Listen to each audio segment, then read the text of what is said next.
বন্ধুরা, সিলিং ফ্যানের body short হলে কিভাবে রিপেয়ার করবেন? যে কয়েলটি শর্ট হয়েছে তার একটি লুপ কমন করবেন এবং অপরটি বডির সাথে কানেকশন করবেন। দেখেন আমি কানেকশন করে দিয়েছি, মিটারে লো ওহমস দেখাচ্ছে, তার মানে ফুল শর্ট।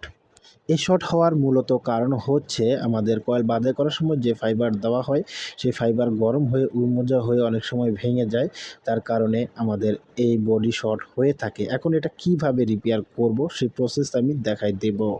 একটা করে কয়েলকে উপর নিচ করে দেখব যে আমাদের কোন কয়েলটা শর্ট হয়। দেখতে পাচ্ছেন এখানে এই কয়েলটা উপর করলে আমাদের শর্টটা ছেড়ে দেয়। এখন আমি কিছু ফাইবার এটার তলে দিয়ে দেব আর সুপারগুলো আঠা দিয়ে সুন্দরভাবে বার্নিশ করে নেব। তো দেখেন আমি এখন দেখাবো মিটারের প্রুফটি ধরে যে বডি শর্ট আছে কিনা। দেখেন আমাদের শর্টটা কিন্তু সাকসেসফুল রিমুভ হয়ে গেছে। ভিডিও তথ্য যদি বুঝতে না পারেন এই বিষয়ে আমার চ্যানেলে ফুল ভিডিও আপলোড করা আছে, চাইলে দেখে আসতে পারেন। ডেসক্রিপশন বক্সে লিঙ্ক দেওয়া থাকবে। আর চ্যানেলে নতুন হলে চ্যানেলটিকে সাবস্ক্রাইব